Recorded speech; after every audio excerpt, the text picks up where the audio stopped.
नमस्कार, आप सभी का स्वागत है यूनी एग्जाम के इस करंट अफेयर प्रोग्राम में। आज हम आपके बीच में 8 अक्टूबर 2024 के इंपॉर्टेंट करंट अफेयर्स को लेकर उपस्थित हुए हैं। तो हम देखते हैं कि जो विभिन्न न्यूज़पेपर्स हैं उनमें क्या इंपॉर्टेंट खबर है। तो चलते हैं पहले खबर की तरफ। तो पहला द हिंदू से लिया गया ये इंपॉर्टेंट न्यूज है। यह है चिकित्सा के क्षेत्र में भी नोबेल प्राइज की घोषणा होगी 2024 की। और ये नोबेल प्राइज जो है आपका चिकित्सा के क्षेत्र में किसको प्रदान किया गया है? अमेरिकी वैज्ञानिक है विक्टर एम्ब्रोज और गैरी रूबकिन को। तो ये एक इंपॉर्टेंट आपके लिए एग्जाम के दृष्टिकोण से ये न्यूज है। चिकित्सा के क्षेत्र में अमेरिकी वैज्ञानिक विक्टर एम्ब्रोज और गैरी रूबकिन को। और ये जो घोषणा हुई है ये किन वैज्ञानिकों को माइक्रो आरएनए की खोज के लिए ये प्रदान किया गया है। माइक्रो आरएनए क्या है? वो जीन की गतिविधियां, जो मानव शरीर में जो जीन होते हैं उनकी गतिविधियों को नियंत्रित करती है, उनमें महत्वपूर्ण भूमिका निभाती है। तो इस माइक्रो आरएनए की खोज के लिए गैरी रूबकिन को और विक्टर एम्ब्रोज को चिकित्सा का नोबेल प्राइज 2024 का प्रदान किया गया है। थोड़ा बहुत हम चर्चा कर लेते हैं माइक्रो आरएनए है क्या। तो आरएनए, जो माइक्रो आरएनए है वो जीन की गतिविधियों को नियंत्रित करने के लिए महत्वपूर्ण भूमिका निभाता है। और यह स्पष्ट होता है कि जो छोटे माइक्रो आरएनए जो हैं, अणु हैं, वो विभिन्न प्रकार की जीन की गतिविधियों को नियंत्रित करते हैं। ठीक, और ये गतिविधियां जो हैं वो क्या है, जिससे कोशिकाओं के विकास और उनके प्रकार तय होते हैं।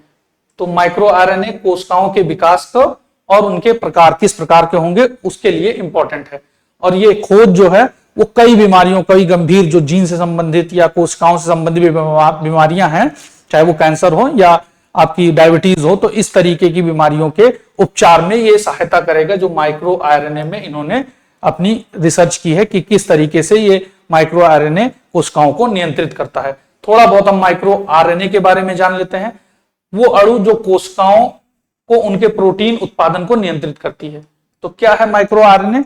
जो प्रोटीन उत्पादन को नियंत्रित करती है, कोशिकाओं के प्रोटीन उत्पादन को।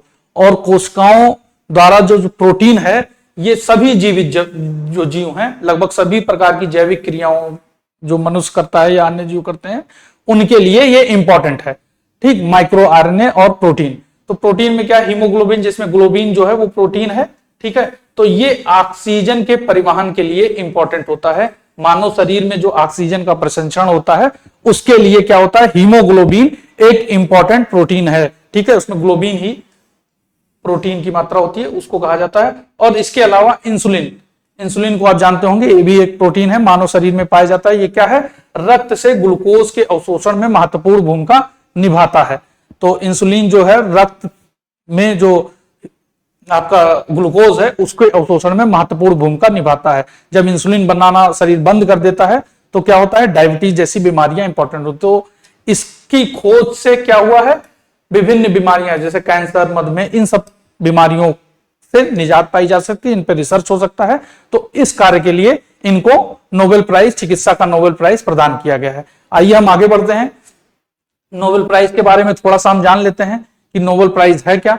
तो नोबेल आप लोग सुने भी होंगे। नोबेल प्राइज विश्व की सबसे प्रतिष्ठित पुरस्कारों में है, जो विज्ञान, साहित्य और मानवीय क्षेत्र में जो असाधारण योगदान है उसके लिए प्रदान किया जाता है।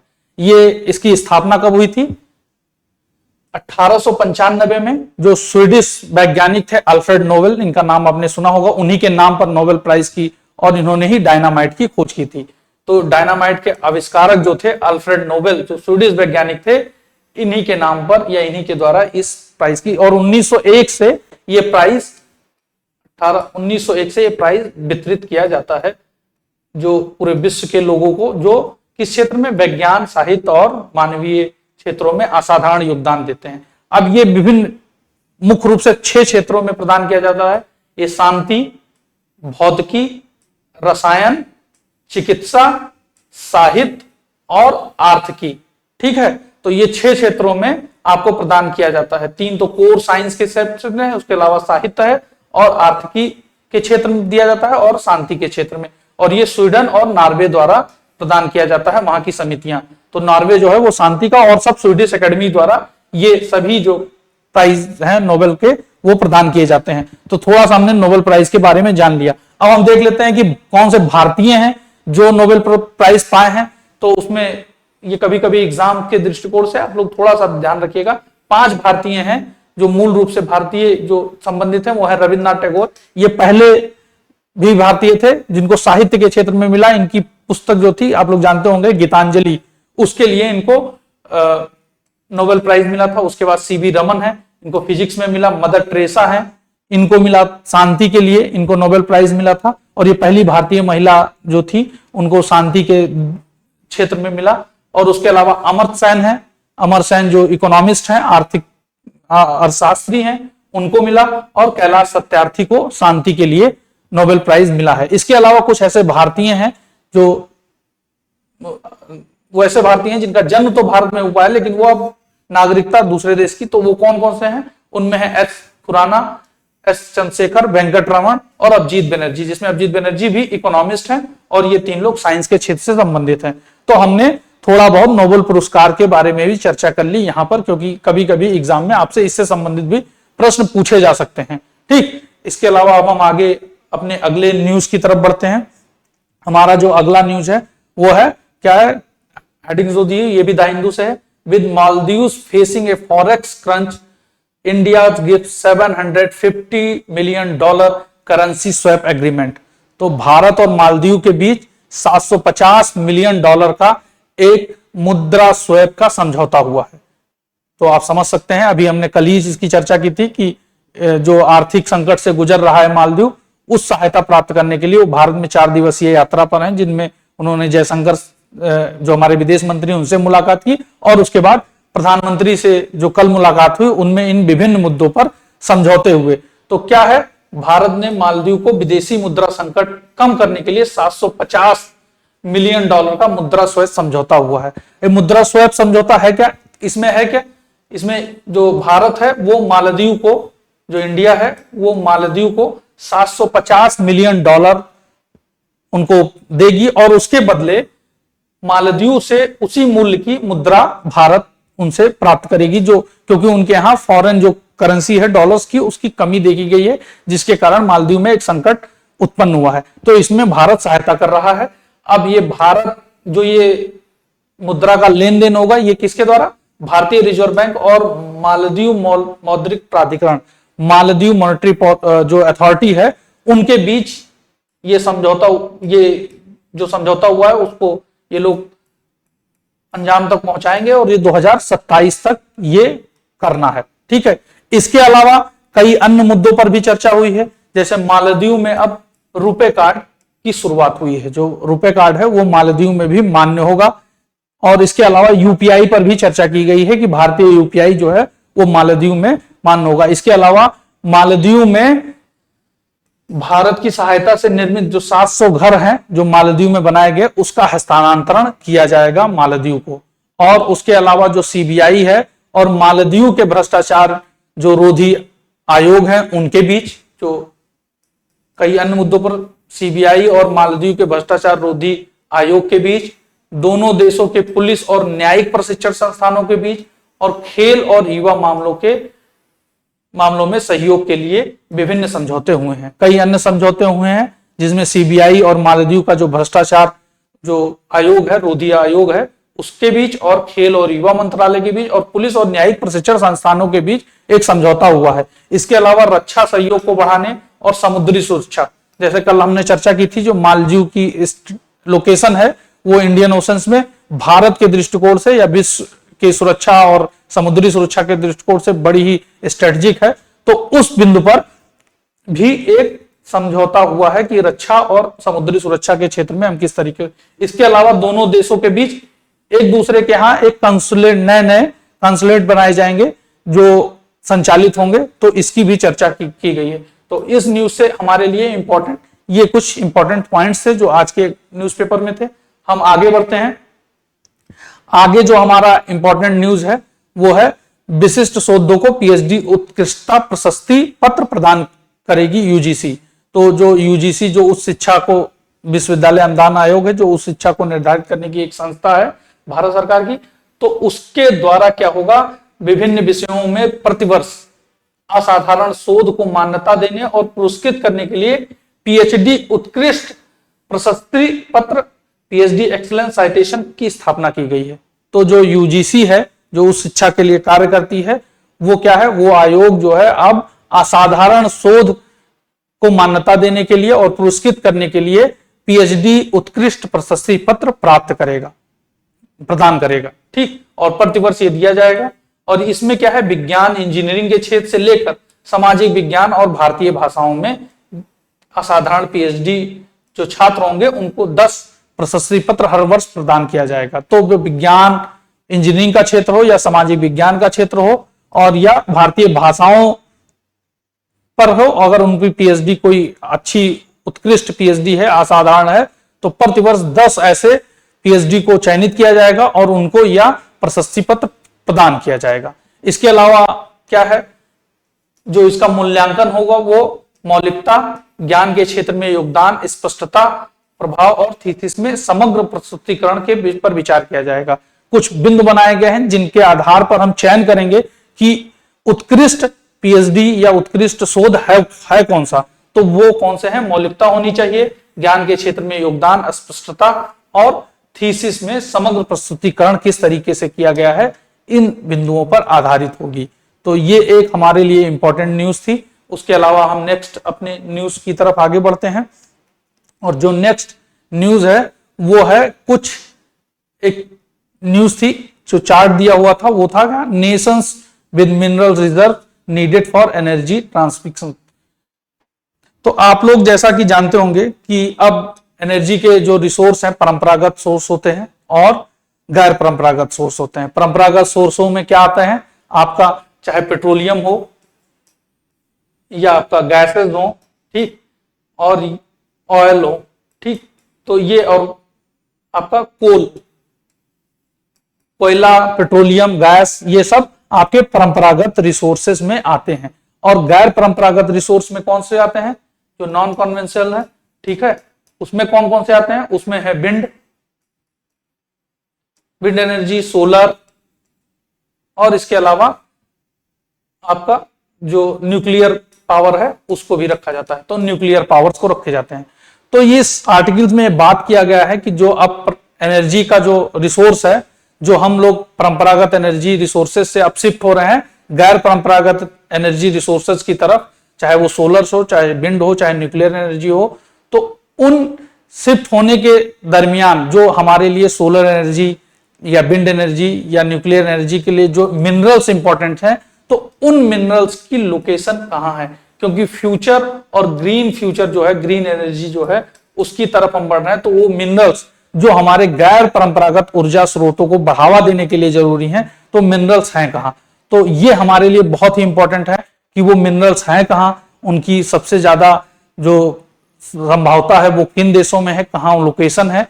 तो क्योंकि आने वाला जो टाइम है वो एनर्जी रिसोर्सेज जहां ये मिनरल्स पाएंगे वही लीड करेगा इन एनर्जी रिसोर्सेज में। तो हम थोड़ी बहुत चर्चा करते हैं कि कौन कौन से हैं। तो इसी आपके आर्टिकल में दिया हुआ है बॉक्साइट।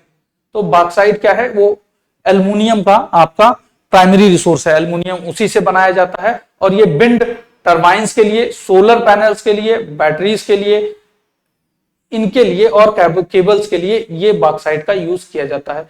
तो इसलिए बॉक्साइट जो है एक इंपॉर्टेंट रिसोर्स है हमारे गैर परंपरागत ऊर्जा के लिए। ये मिनरल्स बहुत ही इंपॉर्टेंट है। तो जिसके पास इसकी लोकेशन होगी तो वो लीड करेगा। तो बॉक्साइट आप जब देखते हैं, बॉक्साइट है कहां, तो गिनी जो अफ्रीकन कंट्रीज है, उसके बाद वियतनाम और ऑस्ट्रेलिया, गिनी, वियतनाम और ऑस्ट्रेलिया में इसके रिसोर्सेज सबसे ज्यादा है। जो सबसे ज्यादा है वो फर्स्ट पोजीशन जो है वो है किसका, गिनी का। उसमें 24x7% लगभग जो वर्ल्ड का आपका बॉक्साइट है वो गिनी में पाया जाता है। उसके अलावा इंडिया जो है, आप यहाँ इंडिया को भी देख रहे हैं, वहां पर केवल 2.2% है। ठीक, अब इसके बाद हम देखते हैं कि नेक्स्ट कौन सा मिनरल्स है जो इंपॉर्टेंट है। क्रोमियम। क्रोमियम हमारे लिए सोलर एनर्जी के लिए, सोलर पावर के लिए बहुत इंपॉर्टेंट है। विंड टरबाइन के लिए इंपॉर्टेंट है। तो सोलर एनर्जी और न्यूक्लियर पावर के लिए। तो क्रोमियम की स्थिति क्या है, क्रोमियम आप देखते हैं यहां पर, क्रोमियम का सबसे ज्यादा जो भंडार है वो कहां पाया जाता है, कजाकिस्तान में। और उसके बाद साउथ अफ्रीका पे और फिर इंडिया है। तो क्रोमियम का जो इंडिया है वो थर्ड रैंक है, ठीक, थर्ड रैंक इंडिया की है इसके भंडारण में। लेकिन 41% जो है क्रोमियम वो कहां पाया जा रहा है, कजाकिस्तान में, ठीक। अब हम आगे देखते हैं कोबाल्ट जो है, कोबाल्ट आपका किस लिए इंपॉर्टेंट है, तो लिथियम आयन बैटरीज जो होती है, जो आपका ईवी बैटरीज होती हैं, जो ईवी व्हीकल्स है उनमें जो लिथियम आयन बैटरियों का प्रयोग किया जाता है उनमें कोबाल्ट का प्रयोग होता है। तो कोबाल्ट जो है वो हमारे लिए बहुत ही इंपॉर्टेंट है। तो कोबाल्ट का लोकेशन हम देख लेते हैं, कहां है ये, कांगो। कांगो जो एक अफ्रीकन कंट्रीज है, वहां पर सबसे ज्यादा 54.5% कांगो में आपका कोबाल्ट पाया जाता है। उसके अलावा ऑस्ट्रेलिया में 15.4% और इंडोनेशिया में, ठीक। तो ये कोबाल्ट का लोकेशन है। तो आपसे एग्जाम्स में, कई एग्जामों में पूछा जाता है कि कोबाल्ट बॉक्साइट कहाँ है सबसे ज्यादा, कहाँ उसके भंडार हैं। तो इन सब क्वेश्चंस को आप ये, इसलिए ये इंपॉर्टेंट है। उसके अलावा नेक्स्ट आप देखते हैं कॉपर। तो कॉपर जो है वो आपके विंड पावर के लिए या बैटरी स्टोरेज के लिए या इलेक्ट्रिक ग्रिड्स के लिए, जो इलेक्ट्रिक ग्रिड्स होते हैं तो उनके लिए आपका कॉपर बहुत इंपॉर्टेंट है। तो कॉपर का लोकेशन कहां है, कॉपर सबसे ज्यादा कहां पाया जाता है, तो कॉपर चिली में। चिली एक साउथ अमेरिकन जो आपका महाद्वीप है उसका एक कंट्री है चिली, वहां पर सबसे ज्यादा 19% आपका चिली में पाया जाता है। उसके बाद सेकंड पोजीशन पेरू का, फिर ऑस्ट्रेलिया का आपका कॉपर का जो रिसोर्स है वो इन देशों में पाया जाता है। इसके अलावा ग्रेफाइट है। तो ग्रेफाइट का हम लोकेशन देखते हैं, ये इलेक्ट्रिक व्हीकल्स के ट्रांसमिशन के लिए और आपका बैटरी बैलेंसिंग, बैटरी ग्रिड्स के लिए, इलेक्ट्रिक ग्रिड्स के लिए भी ग्रेफाइट का इंपॉर्टेंट है आपके लिए। ये रिसोर्स, ये मिनरल्स इंपॉर्टेंट है। तो ग्रेफाइट का जो सबसे ज्यादा जो रिसोर्स है वो कहां है, वो चाइना में है। चाइना में कितना है, 27.8% चाइना में है। उसके बाद ब्राजील है और आपका मोजाम्बिक है। तो इसके अलावा इंडिया भी है, यहां पर आप देख रहे हैं इंडिया आपका 7th पोजीशन पे है 3.1% के साथ, ठीक। यहां पर ग्रेफाइट इंडिया में भी पाया जाता है, लेकिन उसका सबसे ज्यादा रिसोर्स कहां है, चाइना में।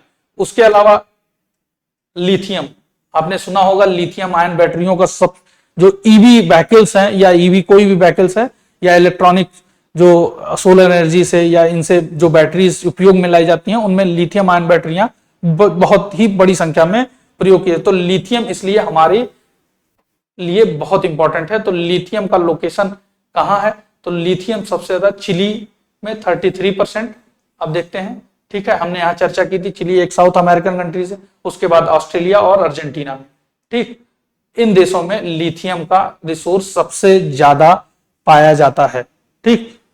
तो आपने इन लगभग इन रिसोर्सेस की या इन मिनरल्स की चर्चा कर ली, इनके रिसोर्स सबसे ज्यादा कहां है। इसके बाद आपका मैग्नीज आता है। मैग्नीज का प्रयोग कहां होता है, विंड पावर्स में उनका प्रयोग होता है और उसके अलावा लिथियम आयन बैटरियों में, जो इलेक्ट्रिक कार्स में प्रयोग होती हैं लिथियम आयन बैटरियां, जिसकी चर्चा हम कर ही रहे हैं, तो उनमें जो लिथियम आयन बैटरियों में भी मैग्नीज का भी प्रयोग होता है और विंड पावर्स में भी होता है। तो मैग्नीज का लोकेशन कहां है, ये आप देखते हैं, साउथ अफ्रीका में 31%, ऑस्ट्रेलिया में 26% और चाइना में 14% के अराउंड है। और इसके अलावा आपका इंडिया भी है यहाँ पर पोजीशन में, तो इंडिया में 1.7%। तो इन ये मिनरल्स जो है वो आपके जो गैर परंपरागत ऊर्जा स्रोत हैं उनके लिए, उनकी बैटरियों के लिए इंपॉर्टेंट है। उसके अलावा हम आगे बढ़ते हैं तो मॉलिब्डेनम। तो मॉलिब्डेनम जो कंडेंसिटी है ये इसके लिए यूज किया जाता है, ठीक है। ये हाई करता है लेकिन इसको कुछ चीजों से प्रयोग करके इसको कर दिया जाता है, कम किया जाता है। तो मॉलिब्डेनम जो है वो सबसे ज्यादा कहां है, चाइना में, उसके बाद यूएस में, अमेरिका और पेरू में, ठीक। तो इन 3 देशों में इसके रिसोर्स सबसे ज्यादा मॉलिब्डेनम के पाए जाते हैं। इसके अलावा हम देखते हैं अगला जो हमारा मिनरल्स है वो कौन सा है, निकिल है। तो निकिल आप देखते हैं किसके लिए, ये लिथियम आयन बैटरियों में काफी ज्यादा इनका भी प्रयोग होता है। तो निकिल का आप लोकेशन देखेंगे तो इंडोनेशिया, जो आपका साउथ ईस्ट एशियन कंट्रीज है, इंडोनेशिया, वहां पर, ऑस्ट्रेलिया में और ब्राजील में इनके सबसे ज्यादा रिसोर्स पाए जाते हैं निकिल के, ठीक। तो निकिल हो गया।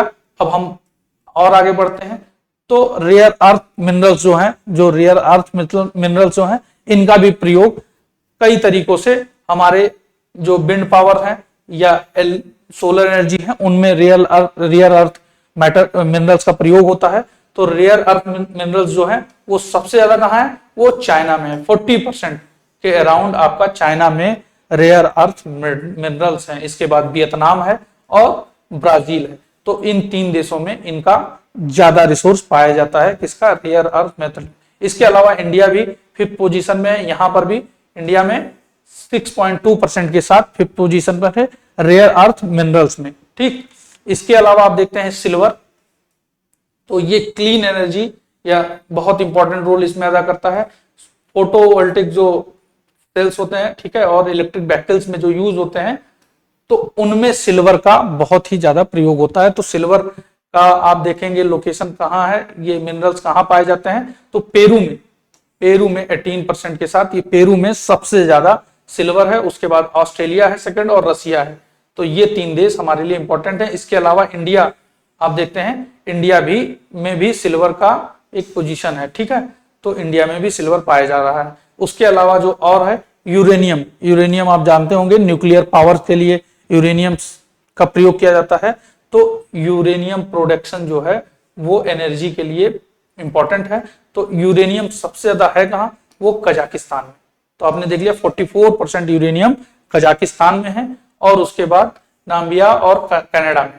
तो इस तरीके से ये 3 देश जो हैं उनमें यूरेनियम के रिसोर्सेस बड़ी मात्रा में पाए जाते हैं और उसके अलावा इंडिया में भी 1.2% के साथ यूरेनियम पाया जाता है। तो ये हमारे लिए दृष्टिकोण से इंपॉर्टेंट है। क्यों? क्योंकि आने वाले दिनों में ग्रीन एनर्जी की तरफ हम लोग शिफ्ट हो रहे हैं। तो ग्रीन एनर्जी के लिए जो इंपॉर्टेंट मिनरल्स हैं, तो उनका लोकेशन, उनकी रिसोर्स कहाँ ज्यादा है, ये पूछा जा सकता है। तो इसलिए ये चार्ट हमारे लिए बहुत इंपॉर्टेंट है। इसको नोट डाउन कर लीजिएगा, या हमने बोला है तो उसको लिख लीजिएगा, और कौन कौन से कहाँ कहाँ प्रयोग होते हैं, सोलर एनर्जी, विंड एनर्जी या न्यूक्लियर पावर में, तो उसके बारे में लिख लीजिएगा। और उसके अलावा उनके रिसोर्स, उन मिनरल्स के रिसोर्स है कहाँ, उसके बारे में आप लोग जान लीजिएगा। ठीक, तो ये एक इंपॉर्टेंट द हिंदू में आपके जो ग्रीन एनर्जी की तरफ शिफ्ट हो रहे हो, ग्रीन एनर्जी के लिए जो मिनरल्स इंपॉर्टेंट है उनके बारे में एक दी हुई न्यूज थी जिसको हमने यहाँ कवर किया। हम नेक्स्ट न्यूज की तरफ चलते हैं। तो कुछ और इंपॉर्टेंट जो आपके एग्जाम के दृष्टिकोण से कुछ इंपॉर्टेंट जो फैक्ट्स हैं उन पर चर्चा करेंगे, उन करंट्स पर चर्चा करेंगे। तो वर्ल्ड हैबिटेट डे अभी मनाया गया है, जो हर साल क्या होता है, वर्ल्ड हैबिटेट डे जो हर साल अक्टूबर के जो पहला सोमवार होता है, पहला जो फर्स्ट मंडे होता है, उस दिन को वर्ल्ड हैबिटेट डे के रूप में आप लोग सेलिब्रेट करते हैं। ठीक है, इसका उद्देश्य क्या है, दुनिया भर में जो सभी लोग हैं उनके लिए पर्याप्त आवास और शहरी विकास पर ज्यादा ध्यान दिया जा रहा है, सतत शहरी विकास पर, कि इसलिए वर्ल्ड हैबिटेट डे का ऑर्गेनाइज किया जाता है। और इस बार इसका जो विषय था, इसका वो क्या था, engaging youth to create a better urban future. तो ये भी आप नोट डाउन कर लीजिएगा, कभी कभी एग्जाम में इससे पूछा जाता है कि इस बार का विषय क्या था। और वर्ल्ड हैबिटेट डे कब सेलिब्रेट किया गया, अक्टूबर के फर्स्ट सोमवार को किया जाता है। तो मतलब 7 अक्टूबर जो इस बार का था, अक्टूबर का पहला सोमवार, उस दिन इसको मनाया गया। ठीक है, और ये जो विश्व पर्यावरण दिवस था या वर्ल्ड हैबिटेट डे, ये मैक्सिको में इसका आयोजन किया गया है। ठीक, तो आपके एग्जाम के दृष्टिकोण से ये थोड़ा इंपॉर्टेंट फैक्ट था जिसको आप लोग यूज कीजिए। उसके बाद दूसरा जो एक और इंपॉर्टेंट न्यूज है वो है मध्य प्रदेश सरकार ने 2023 का किशोर कुमार सम्मान जो है वो राजकुमार हिरानी को प्रदान किया है। तो आप जानते होंगे राजकुमार हिरानी पीके इस जैसे फिल्मों के निर्देशक हैं।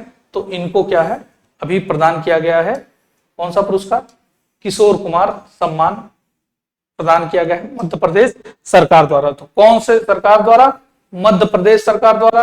कौन सा सम्मान है, किशोर कुमार सम्मान है, और किसको दिया गया है, राजकुमार हिरानी को। तो ये आप इसको नोट डाउन कर लीजिएगा, ये आपके लिए कभी पूछा जा सकता है, इंपॉर्टेंट है। इसके अलावा एक और जो इंपॉर्टेंट न्यूज हम देखते हैं वो है बायोडायवर्सिटी के क्षेत्र में जो मिडोरी पुरस्कार दिया जाता है वर्ष 2024 का, वो किसको दिया जा रहा है, कजाकिस्तान की वेरा वेरोनोवा और पेरू की इजाबेल अगस्टीन को। तो ध्यान रखिएगा किसको दिया गया है इस बार का मिडोरी पुरस्कार, तो वो है वेरा वेरोनोवा को और इजाबेल अगस्टीन को। तो इन दो महिलाओं को ये पुरस्कार प्रदान किया गया है, एक कजाकिस्तान की हैं और एक पेरू की हैं। और ये पुरस्कार कब प्रदान किया जाएगा? कॉप का नेक्स्ट मीटिंग है अक्टूबर में, उसमें ये पुरस्कार प्रदान किया जाएगा। ठीक, इसी के साथ हमारा जो करंट अफेयर्स का आज इंपॉर्टेंट करंट अफेयर्स थे उस पर हमने चर्चा कर ली, और इसी के साथ धन्यवाद।